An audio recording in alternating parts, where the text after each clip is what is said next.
லைஃப்ல நம்ம வந்து ஒரு விஷயமும் ஒருத்தர்ட்டயா இன்ஸ்பயர் ஆகி தான் பண்ணுவோம். ஃபார் எக்ஸாம்பிள் நம்மளுக்குன்னு ஒரு கோல் இருக்கும்.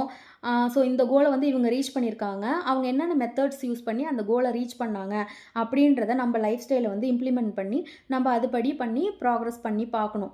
ஓகேவா? நம்மளோட ஓன் சோல்க்கு என்ன தோணுதோ அத நம்ம பண்ணணும். இப்ப அத விட்டுட்டு நான் இன்னொருத்தவங்க இருக்காங்க. அவங்க மேல ஒரு பொண்ணு இருக்காங்கன்னு வச்சுப்போம். ஃபார் எக்ஸாம்பிள் நான் ஒரு பொண்ணு. ஸோ இன்னொரு பொண்ணு இருக்காங்க. அந்த பொண்ணு வந்து என்ன பண்ணுது? அது எனக்கு பிடிக்கவே இல்ல. அது என்ன முன்னேறிட்டே இருக்கு.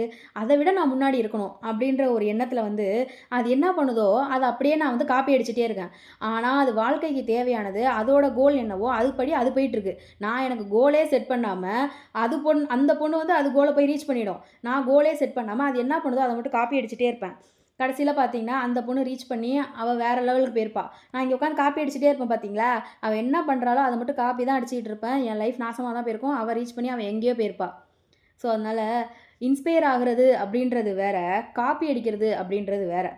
அதனால இன்ஸ்பயர் ஆகி உங்களோட ஓன் சோலுக்கு என்ன தோணுதோ, அதுபடி நம்ம வந்து போனோம் அப்படின்னா, லைஃப் நல்லாயிருக்கும்.